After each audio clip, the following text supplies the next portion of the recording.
minus ALTR. Nggak bisa.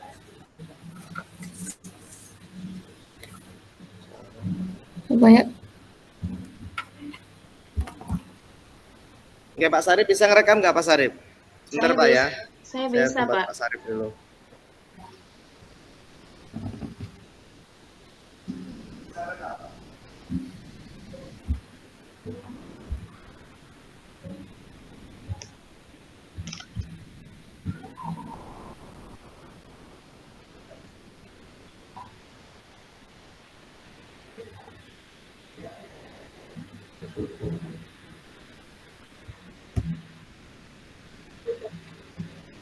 Oke, baik, kita mulai ya Bapak Ibu ya. Assalamualaikum warahmatullahi wabarakatuh. Waalaikumsalam warahmatullahi wabarakatuh. Ketua kelasnya Pak Sarip, pimpin doa.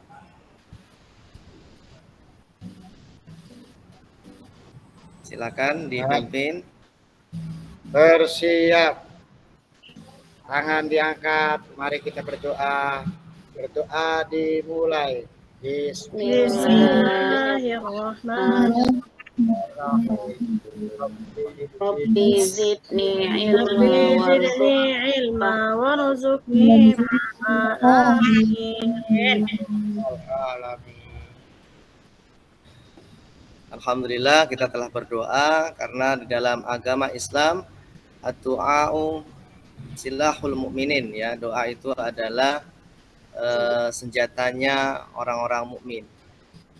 Nah, anak-anak Bapak yang berbahagia pada pagi hari ini, siapa ya yang hari ini tidak masuk? Tapi Bapak lihat sepertinya hari ini masuk semua ya, alhamdulillah. Nah, tentu kita harus menjaga kesehatan, menjaga semangat, karena ketika kita sakit, tentu kita tidak bisa belajar, tidak bisa masuk sekolah. Maka jagalah kesehatan ya. Apalagi di musim sekarang ini, musim pancaroba, ya banyak kawan-kawan kita yang saat sekarang ini sakit, tidak bisa masuk sekolah seperti kita semua. Maka apa yang Allah berikan kepada kita pada pagi hari ini patut untuk kita syukuri dan kita jaga. Oke anak-anak Bapak, tadi kita sudah berdoa, kemudian hari ini masuk semua. Selanjutnya kita ice breaking dulu ya, ice breaking supaya kita semangat dan termotivasi untuk belajar kembali. Oke, kita ice breakingnya adalah dengan pertanyaan ya. Jadi nanti Bapak akan buat beberapa pertanyaan. Silahkan dituliskan jawabannya di kolom chat. Ya.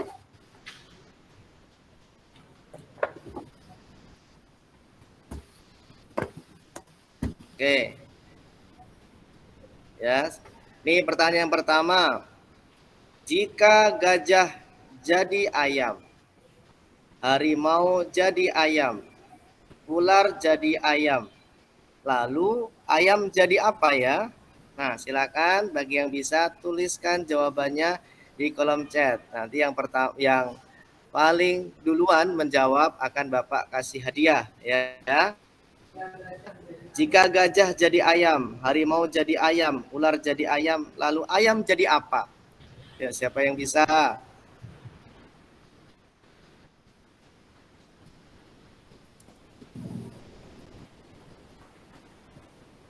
Ya, silakan tulis jawabannya di kolom chat.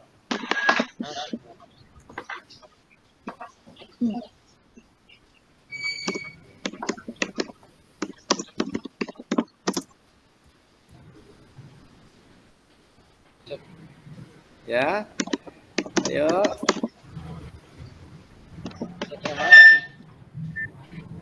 Jawabannya ada tetap jadi ayam. Oke.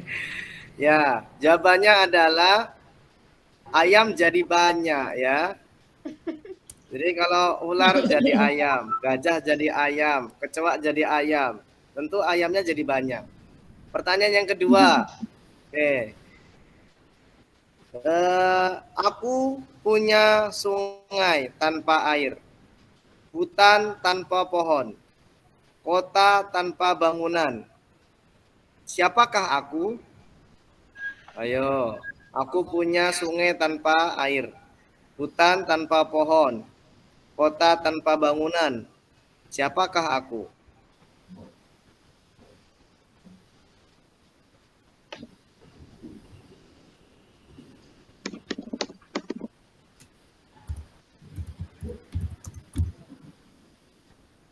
Aku hampa.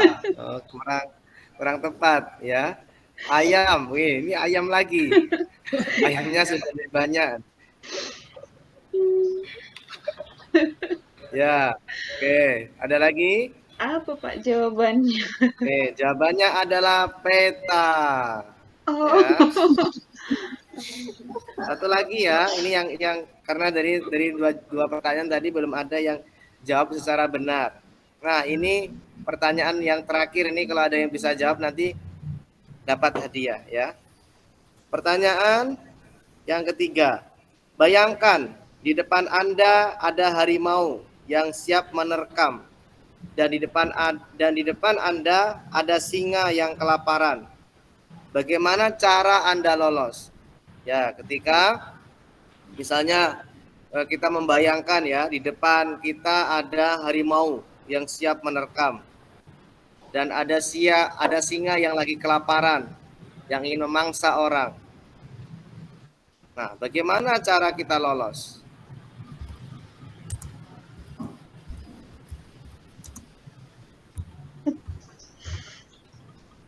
Yo, siapa yang bisa? Ya, coba bayangkan ya, bayangkan ketika di depan Anda itu ada harimau, ada singa yang mau menerkam. Bagaimana cara kita melolos? Lari. Nah, nggak bisa lari. Karena sudah di depan mata ini harimaunya. Ada yang bisa?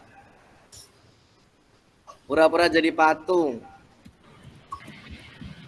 Nah, karena lapar biasanya apapun dimakan. Apapun itu ya. Nah, jawabannya adalah, oke, udah cukup ya. Jawabannya adalah berhenti membayangkan. Tadi kan membayangkan ketika depan itu ada harimau. Ada singa kelaparan. Ya, nggak usah membayangkan. Saya tak bisa berpikir, Pak. Membayangkan. Kita terjebak. Kita hanya ice breaking ya. Kita lanjutkan tes breaking untuk minggu depan. Nah, sekarang kita lanjutkan untuk materi kali ini adalah tentang biografi cendekiawan Muslim. Tapi sebelumnya, Bapak ingin memberikan pertanyaan pemantik. Ya, pertanyaan pemantik.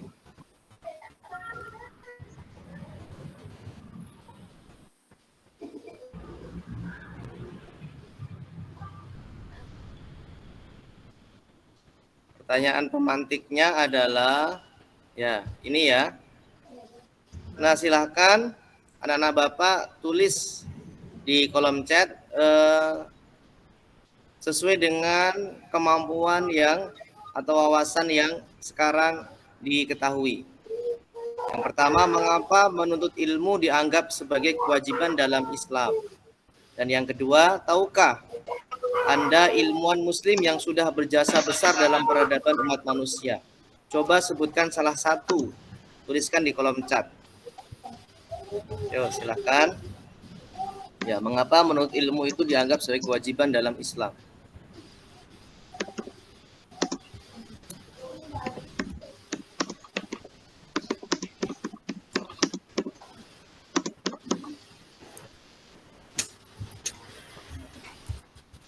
Karena dengan ilmu hidup kita akan menjadi terarah. Iya, benar sekali.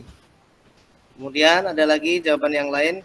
Karena hidup tanpa ilmu itu buta. Iya, benar sekali. Adakah ini yang pertanyaan nomor 2? Ilmuwan Muslim yang sudah berjasa besar dalam peradaban umat manusia. Ibnu Maukawai. Nah, siapa salah. itu ya? Ibnu Maskawai, Pak. Salah. Ibnu Maskawi. Siapa itu ya? Ibnu Terus siapa lagi yang Mas'ud. ingin memberikan jawabannya?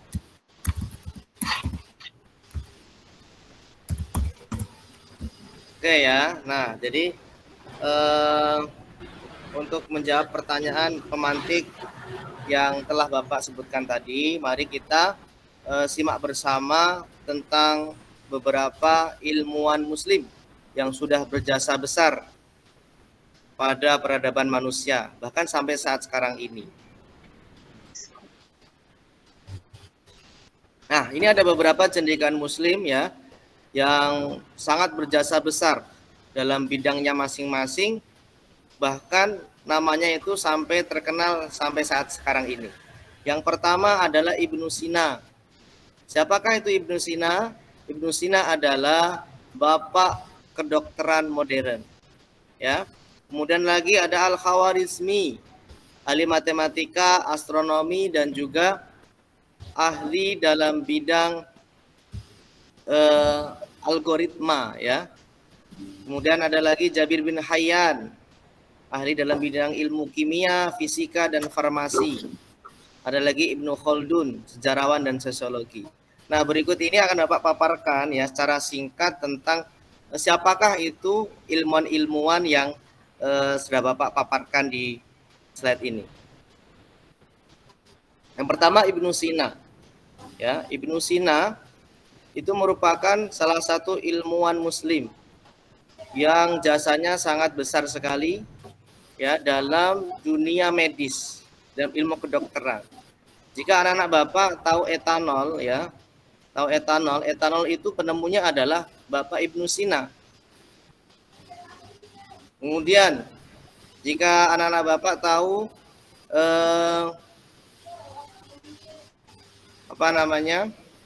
ilmu bedah ya, itu adalah penemunya adalah Ibnu Sina. Dan sekarang penyakit yang sering diderita oleh anak-anak itu penemunya ya penyakit TBC ya. Itu juga yang menemukan obatnya pertama kali adalah Ibnu Sina. Nah, ini ilmuwan muslim dalam bidang ilmu kedokteran. Makanya kalau kita lihat sekarang banyak sekali sekolah-sekolah, banyak sekali perguruan tinggi yang menggunakan nama ini, nama Ibnu Sina. Kemudian yang kedua, Al-Khawarizmi.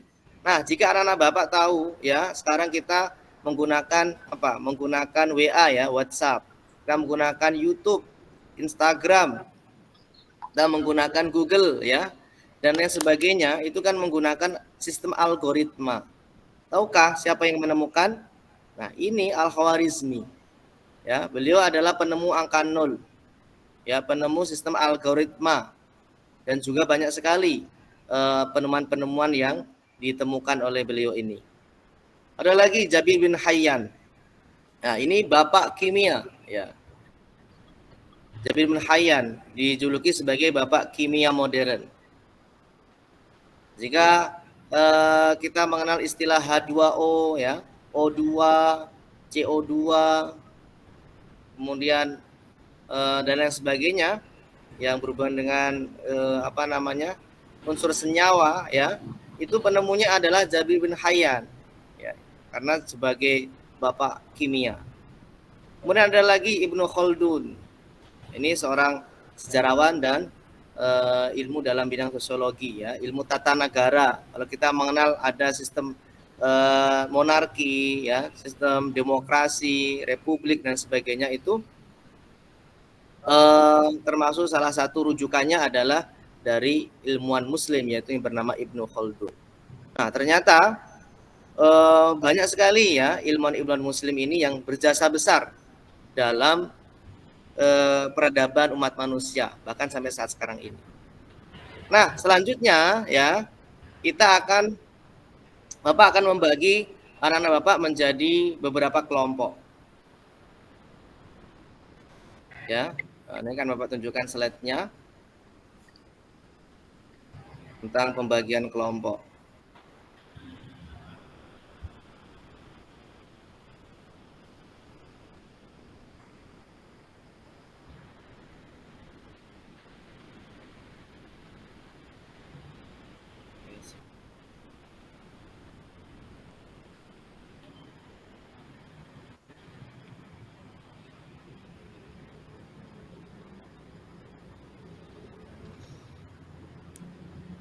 Ya, ya sekarang kita akan sesuai dengan tujuan pembelajaran kita pada pertemuan ini, yaitu tujuan pembelajarannya adalah mampu membuat karya berupa infografis atau video pembelajaran tentang biografi seorang ilmuwan muslim dan penerapan semangat belajar. Maka dari itu, supaya tambah semangat belajarnya, maka pada pertemuan kali ini Bapak akan membagi menjadi beberapa kelompok. Ya, dan masing-masing kelompok nanti Bapak tugaskan untuk menganalisis biografi salah satu ilmuwan muslim, mengidentifikasi bidang keilmuannya, temuan terkenalnya, dan dampak dari hasil temuannya itu pada masyarakat. Dan tugasnya nanti ya sesuai dengan gaya belajar yang dominan dalam kelompok, ya. Jadi kalau misalnya dalam kelompoknya itu lebih dominan video, visual audio, maka nanti membuat infografis ya berupa gambar maupun video, ya, atau membuat PowerPoint, ya. Tapi jika misalnya dalam kelompoknya itu lebih dominan kinestetik, ya, visual kinestetik atau audio kinestetik, maka nanti akan Pak tugaskan untuk bermain peran tentang biografi dan hasil penemuan dari salah satu ilmuwan muslim. Nah, adapun sebelum membuat tugas, ya, Bapak akan menjelaskan tentang penilaiannya.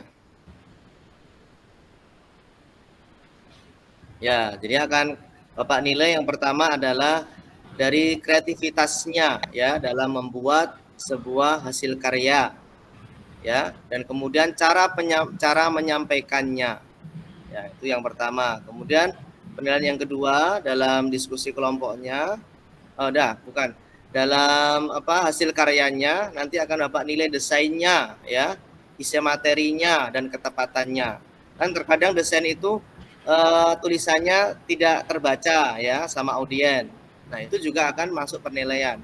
Maka usahakan ketika membuat sebuah karya, maka tulisannya itu agar bisa terbaca dan jangan kecil-kecil, ya. Usahakan tulisannya besar agar terbaca oleh audien. Kemudian dalam kerja kelompok nanti akan Bapak nilai tentang keaktifannya, ya, dan ketepatan waktu dalam menyelesaikan tugas. Nah, itu ya untuk pertemuan kita pada kali ini, ya. Untuk minggu depan kita akan presentasi kelompok, ya, sesuai dengan hasil karya yang telah anak-anak Bapak buat. Mungkin demikian yang dapat Bapak sampaikan. Tetap semangat dan sukses selalu, dan mudah-mudahan bisa menjadi para ilmuwan muslim yang berperan besar pada dunia saat ini. Demikian yang dapat Bapak sampaikan. Kurang lebih mohon maaf. Wabillahi taufiq wal hidayah. Wassalamualaikum warahmatullahi wabarakatuh. Waalaikumsalam Waalaikumsalam warahmatullahi warahmatullahi wabarakatuh. Wabarakatuh.